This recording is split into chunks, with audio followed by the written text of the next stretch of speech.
I always, tell people that are just starting out, they're figuring ways to scale their first sales. Hey, how are you better than Amazon? You don't have to be better in the sense of be better at every single thing.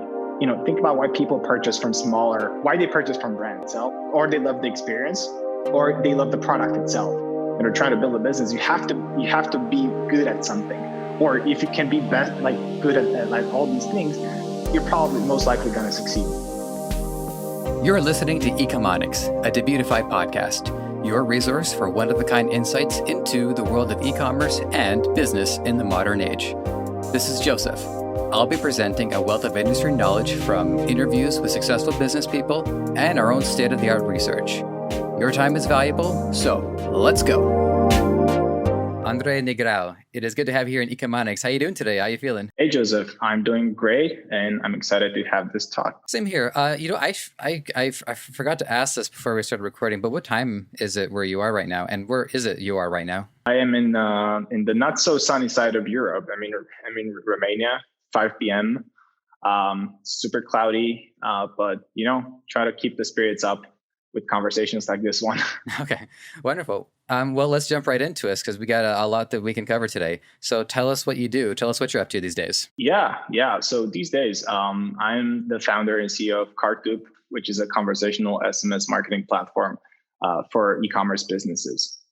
That's in a nutshell my title. Now, what I do these days, it's a lot of different things. Sometimes I don't even know what I'm doing. Like, one day I'm working on the product. The next day I'm talking with a customer, and the other one I'm working on marketing, or talking to hire to get a new person on board. So working on hiring. So I would say it's a pretty diverse role at this point. Just try to keep the momentum going and then help the company grow. Mm-hmm. I observe that a lot of companies in the entrepreneurial space tend to delegate their staff in a more lateral sense rather than a vertical sense. And by that, I mean what you're describing. Everybody tends to fit into multiple roles to some degree, right? We hire people for their speciality, but like you're saying, you're getting your let's see, hands dirty, gloves off, something like that. But you're getting on the ground level and you're speaking directly with customers, which, for some legacy companies, not naming names, but the idea of someone who's founded the company or a CEO to do that, it must be an extreme circumstance. So to what degree of regularity are you interacting with customers? Well, probably daily. I try to take some time off on the weekends, but frankly, if I see something that I can help with, I'm just going to jump in, help with. Now, you said that it's a conversational service, and this is the first I've seen that term integrated, not just into the SMS side, but also just frankly altogether. So we're definitely going to want to touch on that, and I guess the methodology behind it. But I think a good way to start this off is to talk about how you came up with this idea. I understand that you're a co-founder and you did do this with a partner. And so one way that I like to ask this question is, what unique problem did you identify and you set out to solve? Let me just start off by saying that before Cartloop, my previous years were spent in the e-commerce space, building businesses, building e-commerce brands. And I started in 2015. So it was right at that point when, Facebook ads were starting to get more expensive, but not crazy expensive. So I got to ride that wave in the beginning. Now, in 2018, what happened? So we grew this business along with my co-founder, Lisa. So we grew this business, and we're up until a point where, we had steady revenue. We were able to automate, delegate most of the business. And it's like a nice lifestyle business that's going on. Well, up until a point when all our Facebook ads, all of our Facebook accounts, business manager, everything was just disabled. And there's certain levels. There's some degree. Sometimes just get this light, this light, disablement, and then you get it back. Well, this time, Facebook just deleted our Facebook page. They deleted it. And the backstory is that a competitor just kept on sending reports, and eventually Facebook picked up on that, and then they just crushed us. From six figures per month, we just like, it was pretty bad. So that was one of the reasons why I thought to myself and to Lisa, like, okay, well, this should not be happening. Like, brands should have more ways of making revenue, making money, and not just by investing in Facebook, but by building their own channels. And that point, was the main big thing. That's one part of the story when we decided, okay, like there has to be a solution in the future where brands are going to have another channel. And then obviously we did not just want to build out another SMS solution, just like dozens of other SMS solutions in the space. So this ties into the second part of the story. When we launched our first store, 2015, as soon as it took off, we saw like a tremendous number of abandoned carts in the Shopify, like the checkout section, and you just see like, hundreds of dollars, thousands of dollars, and you're just starting out. And, I really freaked out. And I was like, okay, like how can I solve this? How can I solve this issue? Like, how can I convert my customers? And obviously, being in all the different communities, I started to use all the products. Like initially, I think it was MailChimp to send the emails, retargeting. I was doing push notifications, and you name it.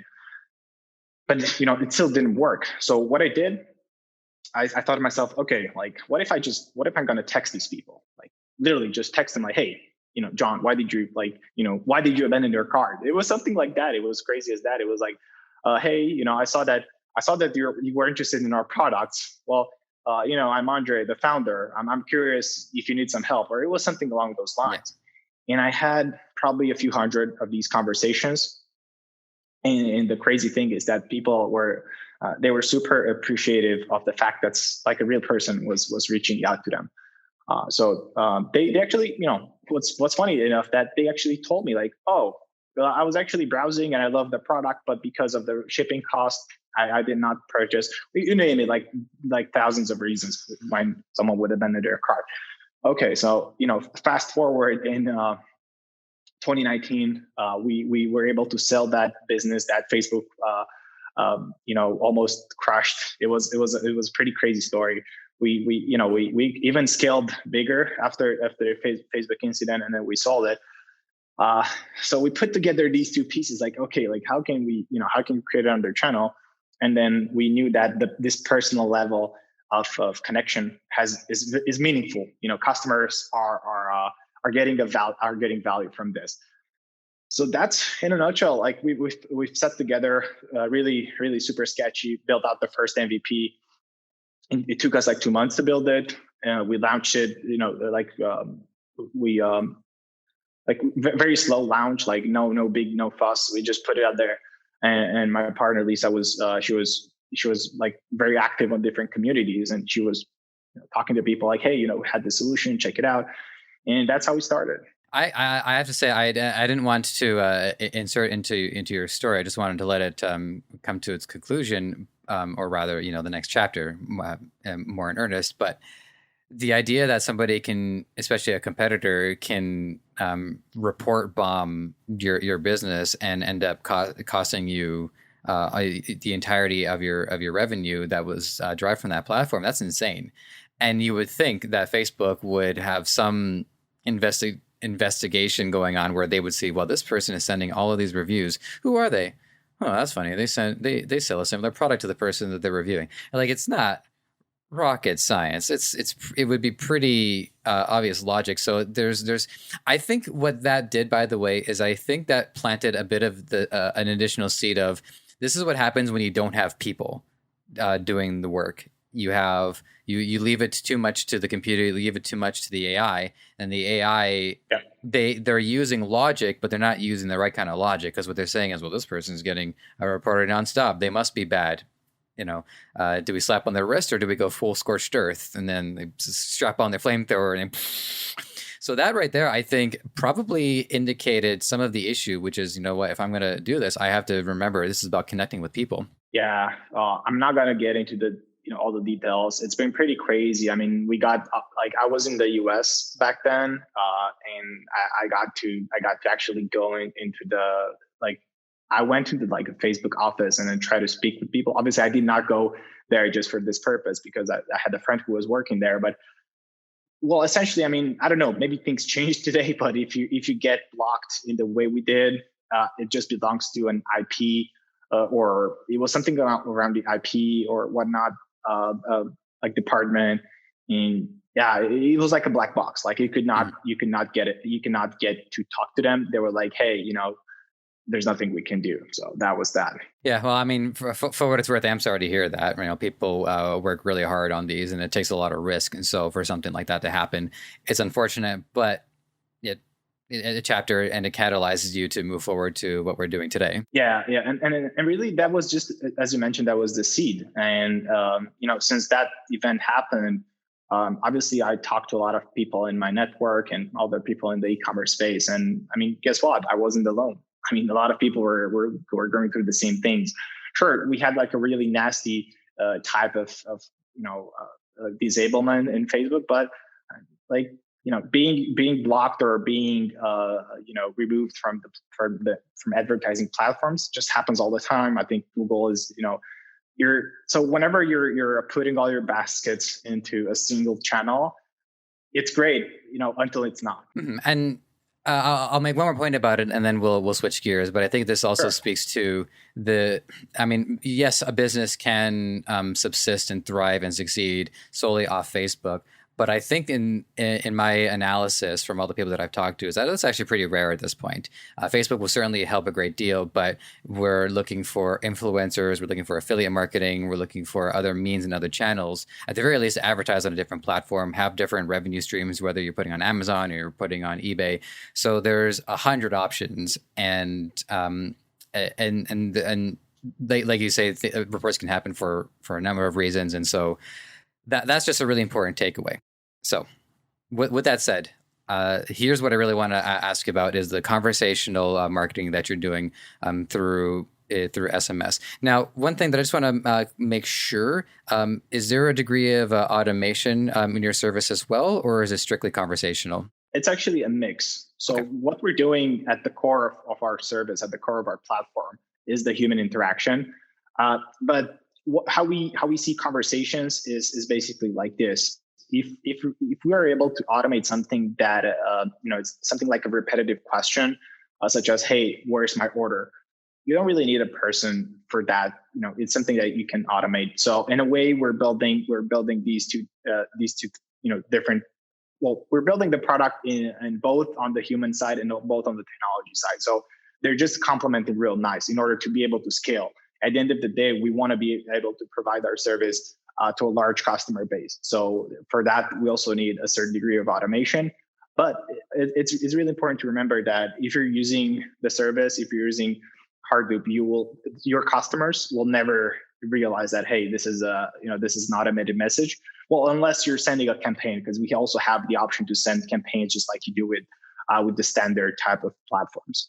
Well, I can speak to my experience in customer service. The sales position that I had prior to my position here with Debutify was luxury watches, and there was a lot of elements of e-commerce, even if it didn't occur to me that it was e-commerce at the time. So, for instance, part of my job was being on intercom, and consumers they would ask questions, and we would get a lot of the same questions over and over again. And I was automating my job to some degree too. I had a Google document with my most commonly used answers. I would copy and paste them over.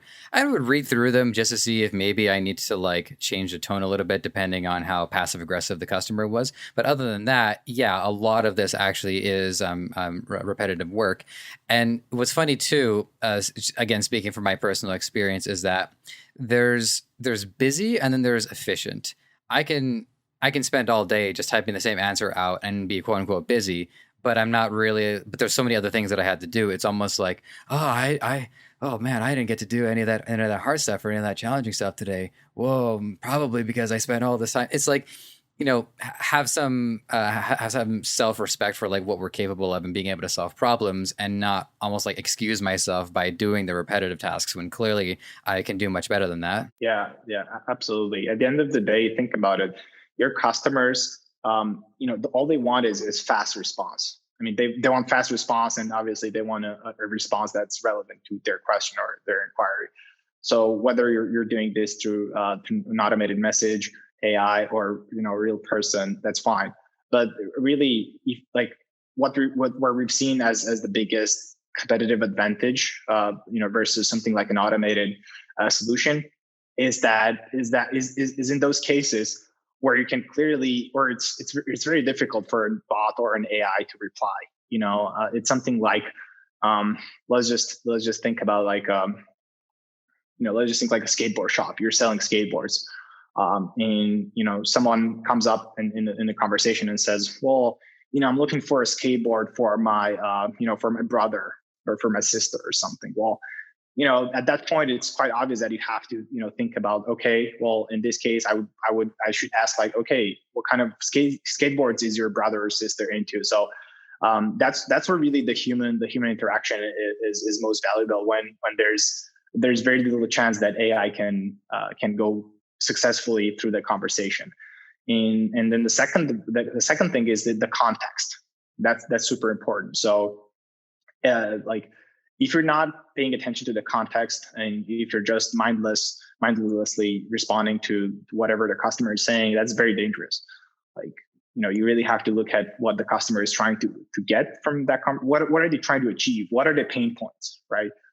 In the case of carts being abandoned, well, I mean, there must be some reason why they did that. So as a human, what we do, like with our team, we try to focus on what is the root cause and try to fix that. We don't just try to be annoying and throw them like 10 discounts. Like, hey, here's a discount. Well, you didn't buy. Okay, here's another one. Or here's another one. And like 7 days later, and 10 messages later, they convert. But I don't think that's the most healthy. That's the healthiest approach. What also eats into the margins too. I mean, using coupons and discounts. I don't want to say like it's like a last resort, but that can. I mean, you're just not getting the same good return on investment. And not to mention, you're priming customers to expect discounts in the future too.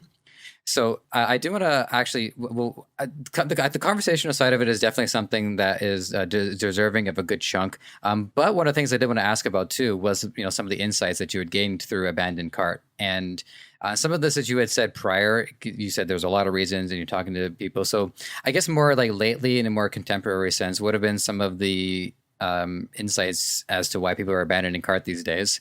Given that I think e-commerce is a lot more, I guess, understood and accepted, especially given the circumstances of the last year? Yeah, this is my favorite question, because it's it just opens up like a huge, like it's like a nice box to to keep on building on. Well, initially when we started, so I'll start off with our thesis before like running and finding Cartloop. Well, we thought that, hey, people probably just have questions around shipping time, around maybe like they want a discount and they could not find it. So they were like, okay, I'm just going to leave. We were not really sure where the main issues are going to be. Well, now I think at this point we have over, we have a few millions conversations, like real actual conversations with people responding back and forth. So we have plenty of data, and we still haven't even got to really dive into it as to the level that we wanted to. But there are a couple of recurring reasons. Well, shipping cost, that shipping surprise, we call this the shipping surprise. That's still a thing. People, they especially in the US, where people expect free shipping. It's like the Amazon free shipping. Sometimes even like a $5 shipping, it's just going to put them off. And we've seen this. It doesn't matter if it's $100 product, a $500 product. If you put the shipping out there, expect a certain level of friction at the checkout process.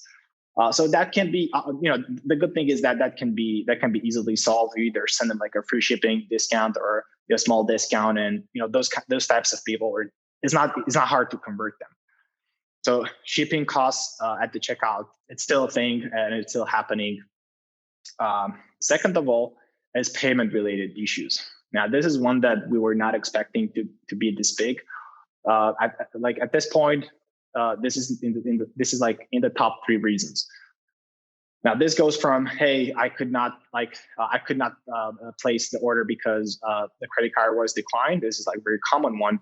To maybe another not so popular reason, for example, is that I could not find the exact payment method that I wanted. For example, people today, they love this buy now, pay later. So if they don't see that option, they're just gonna be like, well, I'm not gonna purchase. Yep. So they specifically, go through the checkout process, they reach the checkout, but if they don't see that payment option that they're looking for, they just gonna go and leave their cart. That's a more of a tricky audience to deal with. Because obviously they want the buy now, pay later, for example, or PayPal or Amazon Pay for a reason. But again, if you're able to talk to them and explain like, hey, you can also use this additional or this this other option, and just give them like a small nudge. Sometimes just like a text, like literally just tell them like, hey, you could try this other option. It's gonna work. And then also regarding payment issues. Let me think what are like the biggest ones, because here there's plenty of things that we encountered. Well, people really sometimes they just don't have their details. Like they want to make a payment, but they're just too lazy to go and check for like grab their credit card. And that sometimes I even like myself, I want to make a purchase.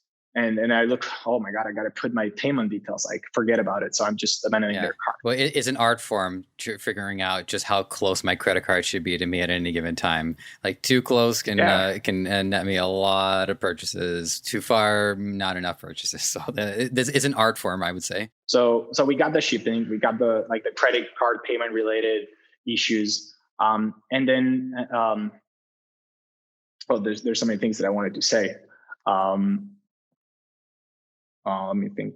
Yeah. So the other one, so the other one that's really big, that it was a surprise for us, are technical issues. Well, I mean, when I say technical issues, is literally people people purchasing for the first time on a specific website. So, for example, they see a discount code on somewhere on the website, like maybe they get it to a pop-up and they reach the checkout page. And probably you've seen this on Shopify on mobile. Unless you press a button and there's like a drop down that opens, there's no place to put your discount with the regular checkout. So people were like, hey, this is something very common. Like, hey, I wanted to purchase. I could not find a place to put that discount code. That again, that's a super easy. It's an easy fix. Like, hey, here's what you should do. Like, take these steps. And then another pretty big one, especially for smaller brands or brands that are just starting out, is the lack of trust. Mm-hmm. This is something that it's hard to pinpoint, but people would just say like, oh, actually, I just changed my mind because I don't trust the website, and it's very difficult to deal with, especially when you're starting out.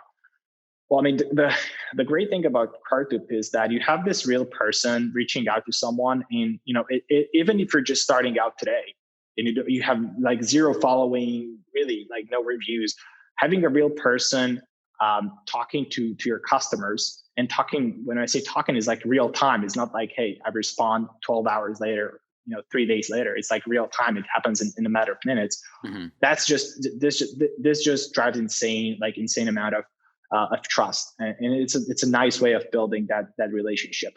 And I think it's especially not only important, but also preconditioned for customers to expect smaller businesses to take that extra step, because they're more in the bootstrapping phase of their progress, and so they would, I think, expect the seller or the marketer or the sales person or the customer service, whatever title they go by, to fight a little bit harder for each individual sale. Yeah, I always ask, tell people that are just starting out and they're figuring ways to scale their first sales. The fact of the matter is that, like, hey, how are you better than Amazon? And it's a question that obviously it's going to put off a lot of people that are thinking, I want to build an e-commerce brand, or I'm trying to scale my e-commerce brand. But you don't have to be better in the sense of be better at every single thing. That's just going to be, if you're better at every single thing, you're going to be a billionaire. And you should not be here, listening to the podcast. You should just be like, running you're like public company. Well, You're they better can than they can Amazon. email us and feel free to be a guest on the show. Exactly. Yeah. But think about a very specific way of being better. So for example, offering a better support, or that's a hard one, but you can do it, or offer support from the founder, or offer support through multiple channels, right? Not just email support. Think about why people purchase from smaller, or from why they purchase from brands. Mm-hmm. Because either they love the brand itself, like they love the cause, they love the brand, or they love the experience. They love the purchasing experience. They love what what it means to purchase that product, or they love the product itself. So when you're launching a business, or you're trying to build a business, you have to be good at something. Or if you can be best, like good at like all these things, you're probably most likely going to succeed. Mm-hmm. And this is a point that I've brought up a couple of times on the show before, and I think you might appreciate the insight as well, is that pretty much anything we do is an extension of the self. And I think that same is true for a business. So with a brand that I would start, or with somebody else would start, it is an extension and expression of who they are and what's important to them. So a lot of what they're good at is just is the ability to sell something and really mean it, and really get behind the product. Yeah, absolutely. So with the, I find this a conversational. One more time. What is the exact term you use? It's conversational marketing, or conversational text marketing. Yeah, conversational text marketing. Okay. Yeah, right. Great. Yeah. So the way I want to ask this question is there's two parallel ways I want to do it. I want to ask, let's just say I were to go onto one of the websites using Cartloop. I abandon the cart. What am I expecting? And then how far do I get to, take a conversation with somebody? And then also as a seller, if I were to sign up for it, what are the initial steps that I take to have Cartloop integrated into the business? And just to give you an idea, like the next part of this, I will also ask about, I guess, the relationship between the agents who I'm kind of an educated guess here, but what they're doing is they're working for Cartloop, but they're representing my brand. Is that right? Yeah. Okay, that's great. Right. Okay, great. So we'll prime that, and maybe you'll answer it just like with what you're about to describe. But sure. So customer expectations, seller expectations. Go for it. All right. But now, from a customer, from a shopper perspective, well, what you have with Cartloop is essentially a 24/7 concierge on your mobile phone, through text. When we initially launched, we were targeting only a part of the funnel, the cart abandonment. We went after that part of the funnel. Now today, with the products that we're launching, essentially you as a shopper can send a brand text messages and basically start a conversation and get support 24/7 without even going through the checkout process. So for example, you can start a conversation by subscribing to a pop-up, or by using a newer feature that we're working on, where the brand itself, they purchase a phone number, and customers can text that phone number. That's going to land into our inbox, Cartloop's inbox. And from there, our experts are going to answer all the questions. So essentially it's a 24/7 concierge. That means any questions we have. So we can come back to the example with this skateboard. So you're looking to purchase a skateboard. So you can text the phone number, a Cartloop phone number, and maybe the website doesn't say how much the shipping costs, and you don't want to get to the checkout. So you're like, hey, let me text and see how much am I going to pay for shipping? And you're like, hey, how much does the shipping cost? Well, and you get a message back in a matter of minutes. So that's really like the beauty, is that you don't have to go through this ticketing system. The old school, or like the standard type of support, standard type of communication. Is this ticketing system where it lands into a ticket, like into an inbox. It's tickets, a lot of tickets. So sometimes it can take hours. Sometimes it takes days for a customer support person to really reach that ticket. So in this case, everything is instant. So the moment you plug in Cartloop, you have this 24/7 SMS concierge. That's incredible. So one of the challenges that I would see is also just making sure that the agents are, for one, there has to be some knowledge about the brand, and also about conveying the tone of the brand. And I guess before we get to that, one of the things that I would want to know more on a granular sense is, how the work is assigned. Is it that is a certain agent will maybe specialize in a certain brand, and so it prioritizes to them, so then that way you have more of that consistent familiarity? Yeah, that's right. That's right. Okay. So, like coming back to what I said when we were building the technology, we build it in a way that it just emphasizes, or it just adds value to what, or it actually makes the life of the agents easier.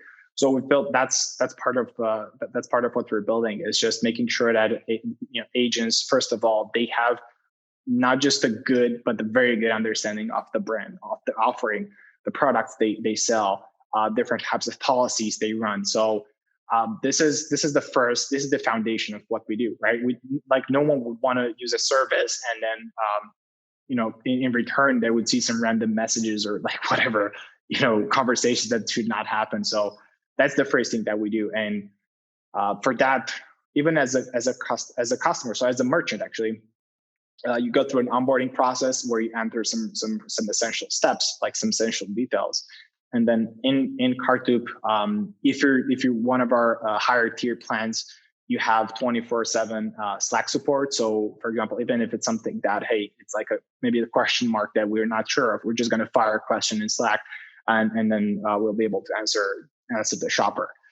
And then on top of that, there's a dedicated section in Cartloop where you as a merchant, we call it merchants customers. So you as a merchant are able to put any kind of details that are not available on your website. So that can be special promos that are not available, policies that are not they're not public, but it's just like a transfer, like you're sharing knowledge with us. And then when our agents are applying, or they always use that information as a starting point. I don't say this lightly, but I'm in a very good position right now. I'm getting in a lot of information, and I have the ability to do my own store, and I'm taken pretty well care of here. But I have to say, if everything collapsed and I would have to apply for a new position, I can see myself applying to work for Cartloop. Because I mean, for one, I have the experience, right? I used to love being on intercom and phone calls.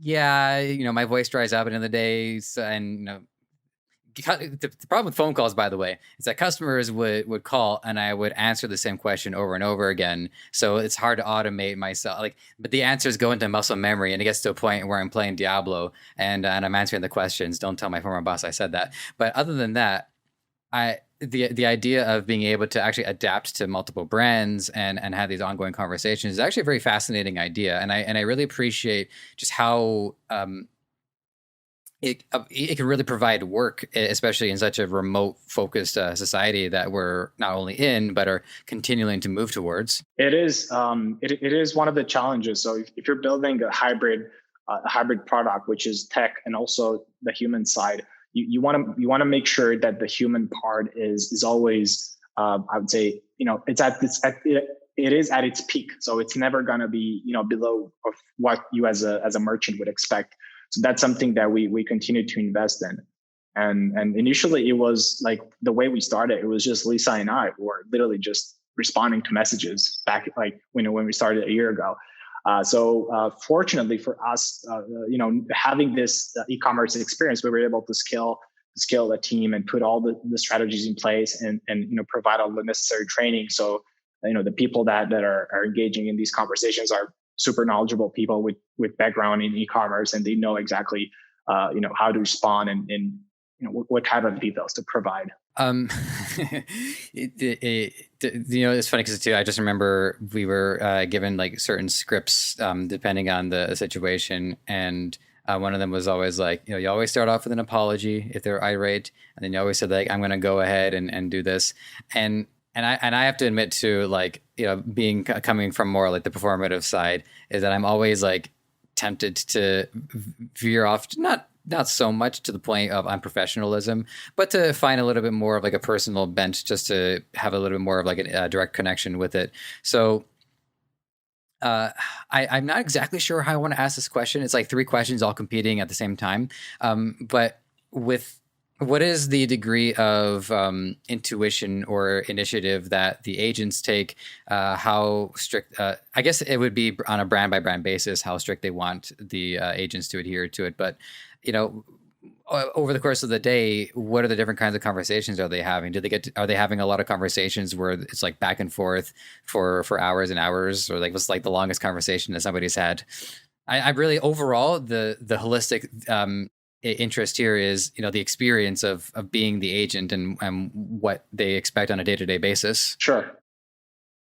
One of the challenges that especially as a customer support person, um, with experience, you're kind of biased because you tend to respond to emails in a certain way, in like a long form, right? Like, hey, thank you for contacting us. I'm going to look into this. I appreciate your answer, and it's like a long form type of response to email.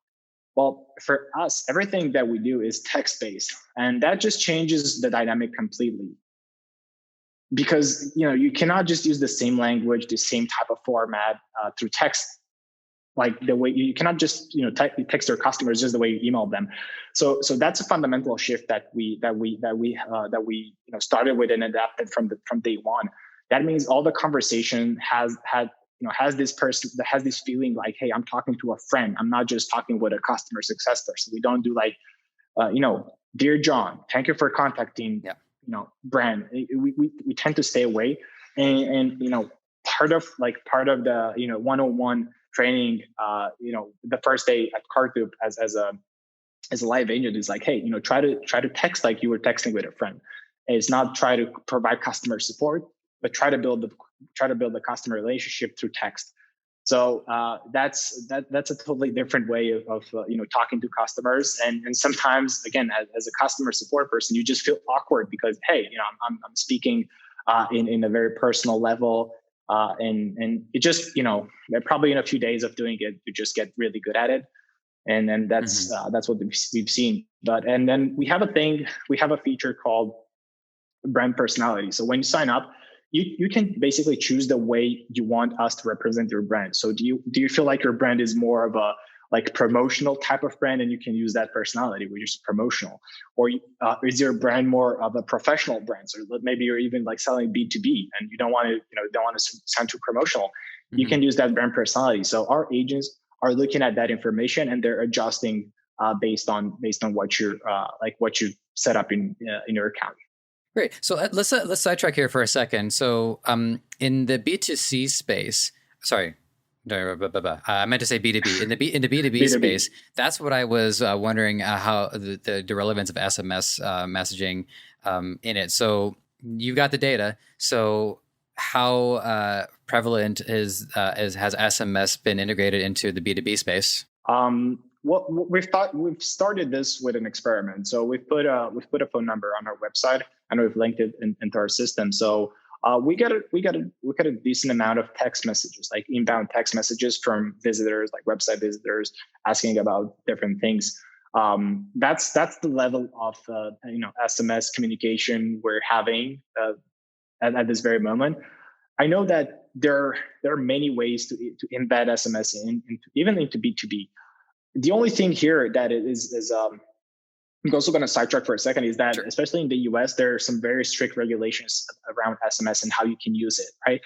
Email, you can grab an email. There's a customer signing up, you grab it, and then, you just send text, like you send them newsletters. That's fine. No one is going to sue you for that. But if you're doing SMS the wrong way, especially in the US with DCPA, CTIA, there's many regulations. So you don't want to do it in the wrong way. That's why in the B2B space, perhaps it's a little bit more difficult to get that consent from, let's just say, you're thinking about building an SMS list instead of an email list on the B2B side. It's just going to have a little bit more of a friction point versus email. But with that being said, with more and more people, like engaging with text messages and having this openness to read text and reply to them, I think that's also it's like a segment that we could potentially see grow as big as the retail one. And I think a lot of that also has to do with what I was saying at the beginning about how a lot of e-commerce businesses, which will, I think, over time also influence whatever contemporary or non-e-commerce businesses. Not that there's very many of those left over, frankly. That because the work is more delegated on a lateral sense, then I think that it also would leads to a more personable relationship between different companies, because you have different people at different positions handling multiple responsibilities, and there's a more of an overall understanding of what the work takes. So, which is to say, I don't think people have to put on as much of a mask, when they're interacting with it, because there's a lot of empathy there. And that's one thing that I've noticed too, by the way, that's great about all the people that I've talked to in the e-commerce, is that everybody is chill, because there's so much risk involved. There's so much difficulty that I've yet to encounter somebody with like a massive ego who's like, oh, can you ask that? Anyways, so I don't want to get off on a tangent there, but I can say that's the reasoning why I think over time B2B will be as prevalent as B2C. More, if not more, possibly. I don't know. I don't have the data for that. All right. So one thing that I wanted to also wonder, this is more like a specific feature, or let's just say, for instance, I wanted to jump in myself and do some of that texting. Do I have the ability, like, can I go onto my the app interface and say, hey guys, I'm just going to take over for a bit? Is that an option? Actually, yeah. Okay. With a small caveat here. Sure. So we've recently we started building out integrations with help desks. So help desks such as Gorgeous. We have a few more help desk integrations coming up soon. So initially, when we launched Cartloop, we would not have this ability. Like our team would be 100% in control of the conversations, and we have people saying, "Hey, I would love to have this opportunity to to also talk to my customers." And then there's also another need when at a certain point there's a level where our agents are not able to further continue the conversation, and that can be as simple as a refund. We don't take, we don't do refunds. Like we don't do refunds. We don't do special deals or anything like that. We just act under we have some settings and we just follow those settings. We don't do anything on behalf of you unless we have the authority. So we don't do refunds. Well, at some point, in a conversation, there's actually many scenarios where a customer would say, let's just say we had a conversation a month ago, they purchased, everything is great.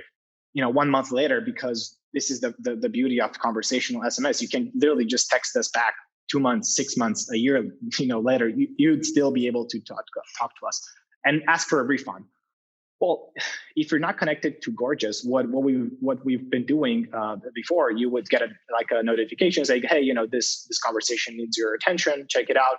And then you would see who's the customer, they want a refund, and you would email them on a different channel. Well, right now with Gorgeous, what you can do, or with help desk integrations, what we're doing. So our agents, when they see a conversation like that, they simply just transfer it to Gorgeous. So you get all that information, you'll get all that conversation in your help desk, and from that point, yourself as the person who's running the business or your support team will get that conversation, and essentially you are the one talking to the customer. And the cool thing is that once you close the ticket, you resolve that ticket, the conversation is sent back to Cartloop.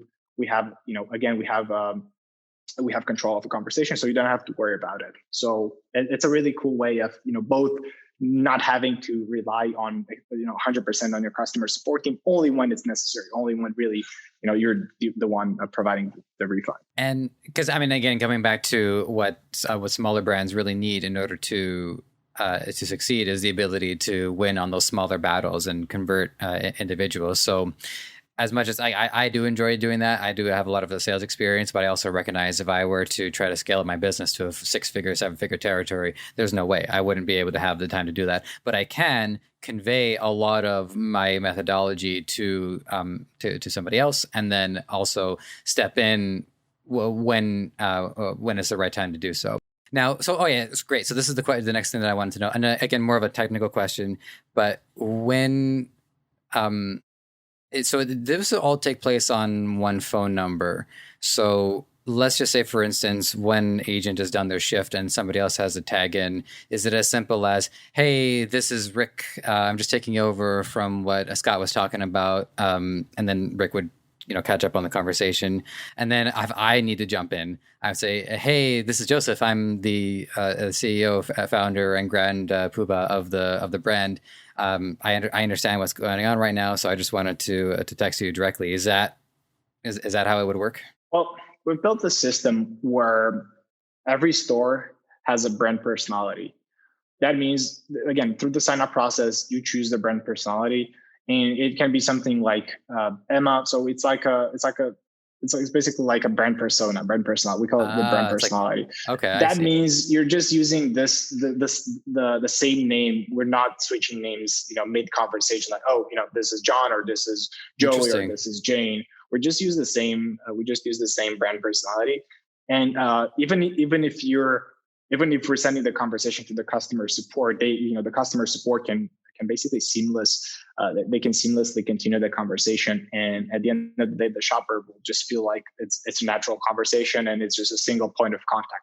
And that's kind of a neat feeling, not knowing that, hey, it's like I'm talking to three people here. Like, it's just a single person that you're talking to, and that's quite a good customer experience. Yeah, I like that a lot. It does make me wonder whether or not there is because tying in the AI and the automated side into it, if the conditions are set based on the brand personality, so that their answers will be automated in a certain way. So it's like you're kind of teaching the AI as well to be more adaptive to the kind of conversations they're meant to have, while also there's this part. By the way, this is speculation. I don't know if this is what you're actually doing, but if it's also, so you have that, and then you also have somebody who's also, putting the character on and also doing the performance side of it as well. Yeah. So every interaction has its, or at least every automated interaction has its specific based on the brand personality. So if you're going back, if you're using the professional brand personality,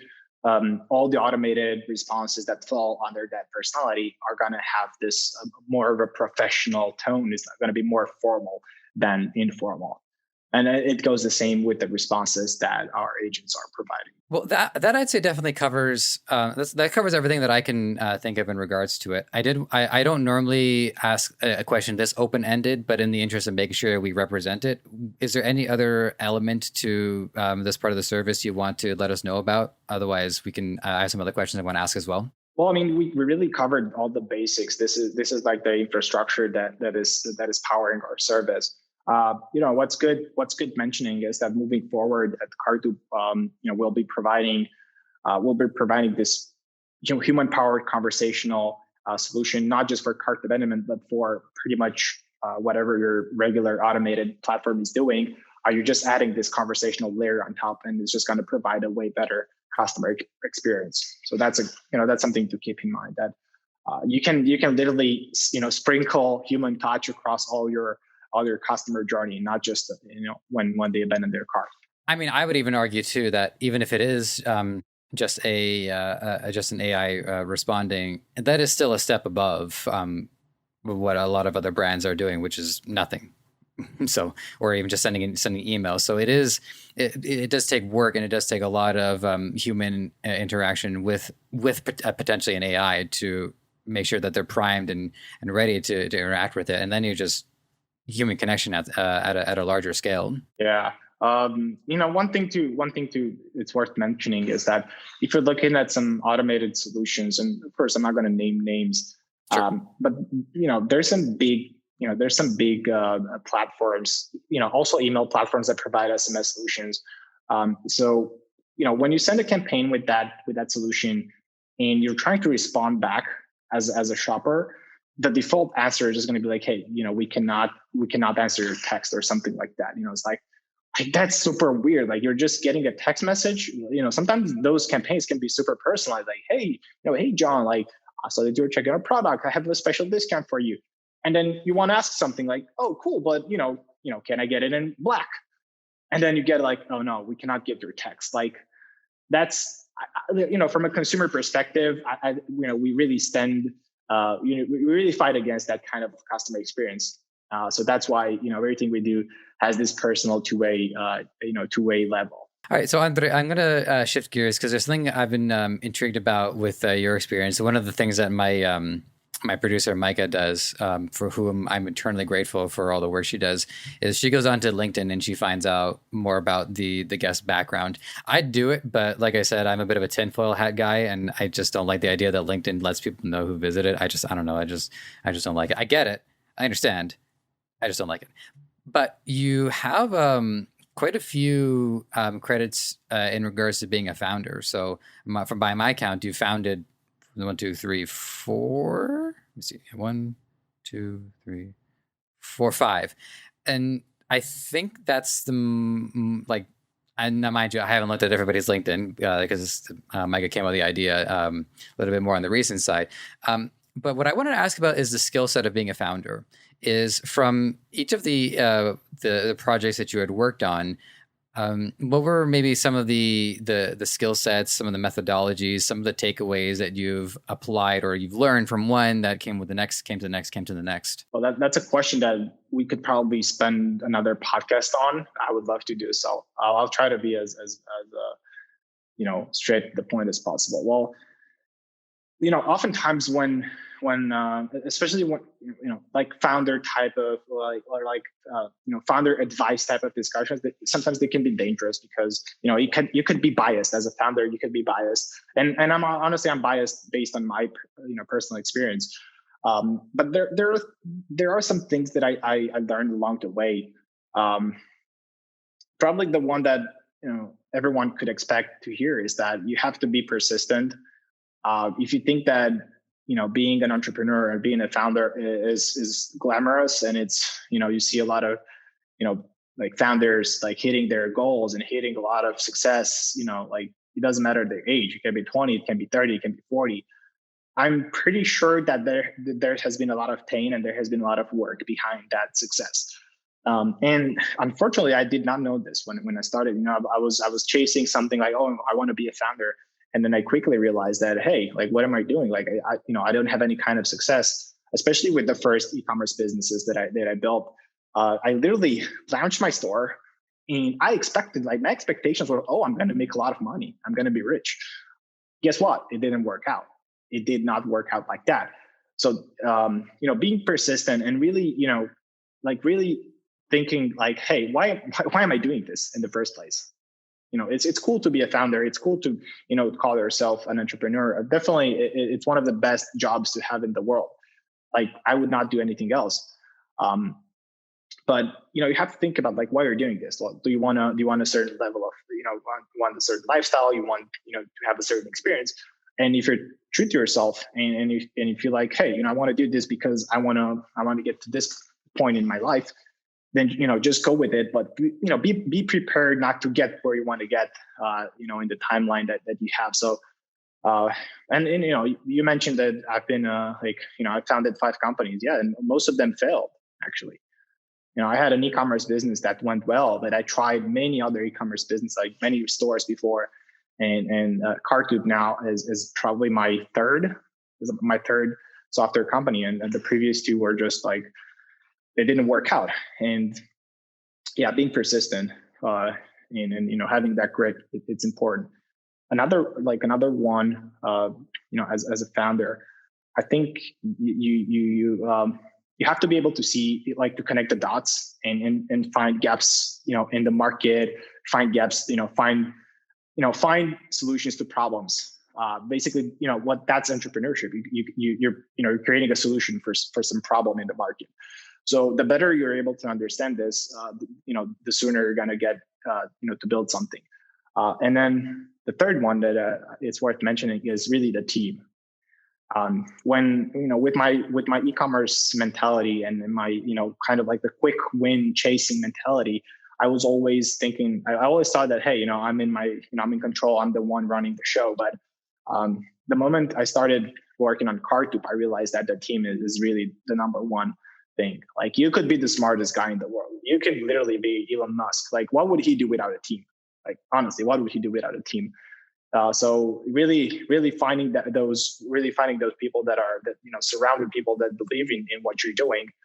It's super important. Well, I mean, that's a great way to summarize it. And I definitely understand that this would be worthy of a whole other episode. So, and by the way, door is always open. So, if you give Yeah, yourself a couple of quarters, let's you want do to it. come back and we can actually go through the businesses in particular, talk about the ups and downs of them. I'd love to hear that for sure. So we could definitely get to that point. So just planting that seed for now. All right, so let's. Sure. I'm gonna get one more question. We'll go for more of an forward-facing note on this one. So, the future, we wanted to just ask a little bit about the future of not only SMS marketing, but I think the future of marketing in general. So, it seems to me that what you're doing here is a mixture of forward thinking, but also taking a lot of what makes sales work, which is having people there and making personal connections. So, what do you see coming in the next 3 to 5 years, particularly in your space, but also as broad as you have the expertise to weigh in on? Yeah, I wish I know that answer.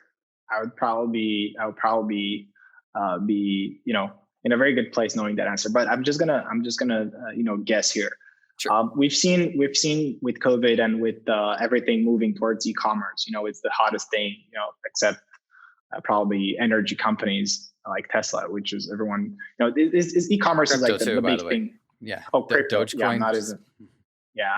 So, e-commerce is big, but e-commerce essentially is like purchasing online. You're purchasing something online. And even today, like e-commerce can be very lonely. Like, you're just there on a website, like browsing for hours, maybe.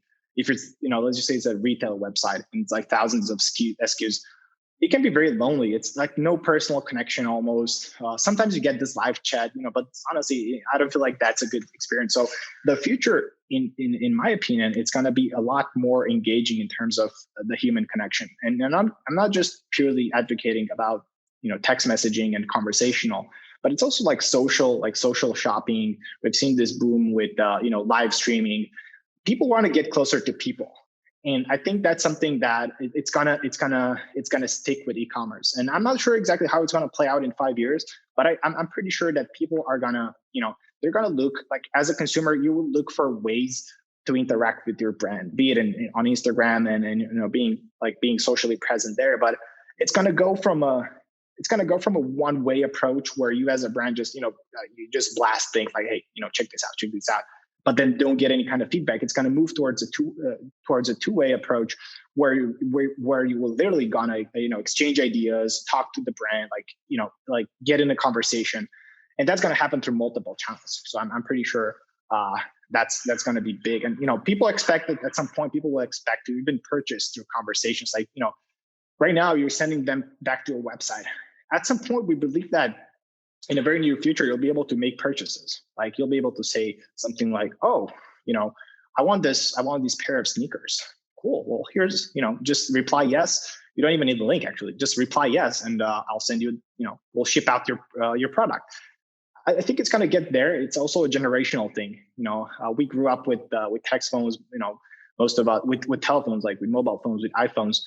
So naturally, it's very simple. It's very intuitive. So I think a lot of friction is going to be removed in the next few years from the purchase funnel. What I'm taking away from that, above all else, is just the distinction between shopping online versus going to a mall. And even though it's just me and typically my girlfriend, we're still at least among other people, and there's still more of a social energy if I'm not directly interacting with each individual there.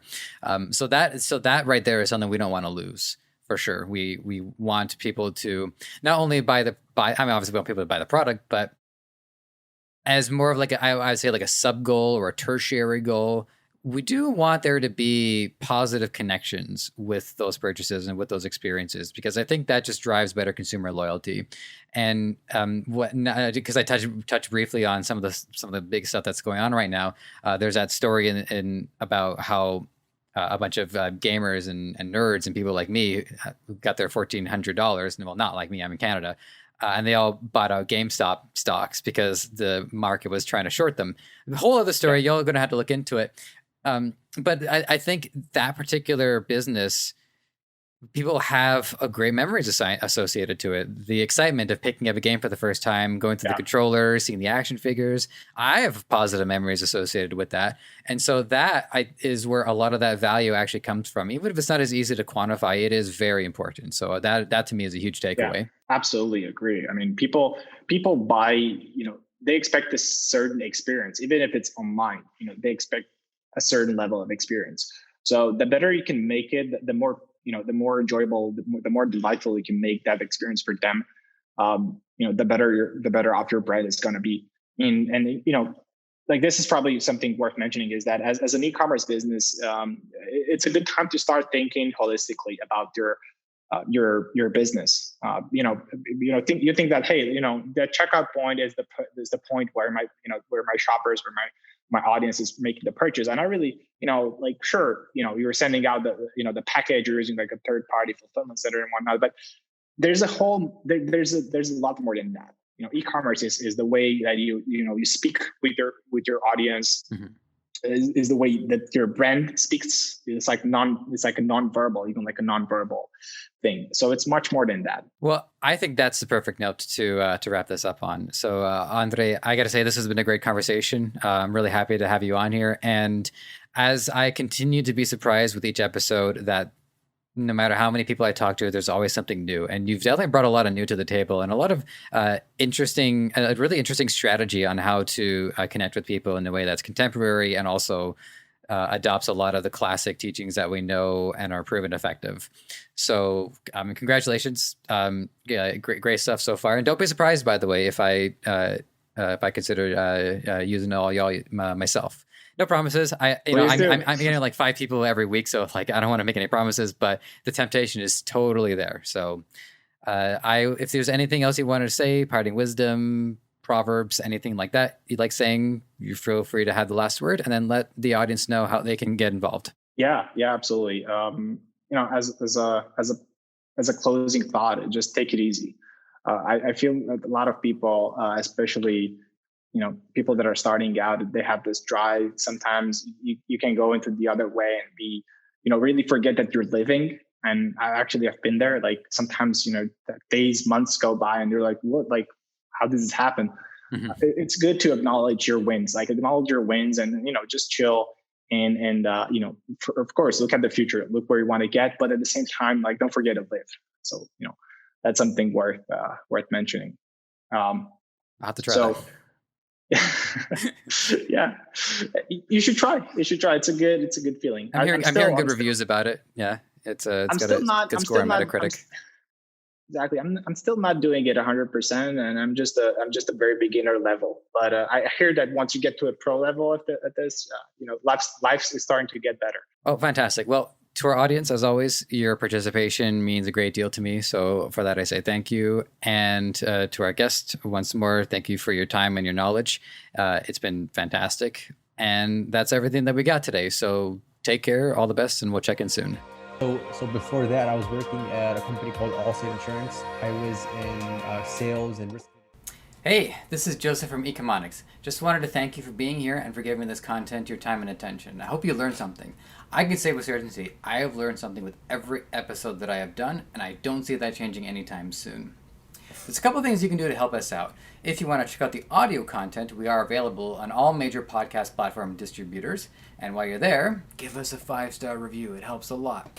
And while you're here on YouTube, there's a lot of things you can do to help out as well. It's not going to take very long. Subscribe to the channel, hit the like button for this episode, and hit the notification bell so when we have new content for you, it's going to be at your doorstep ASAP. Lastly, this podcast is created by Debutify, the best Shopify template available. It is 100% free for you to start, and it can change your life. It can make you so much more free than you are right now. So if this episode wasn't enough to convince you, I think a few more might do the trick. So have at it.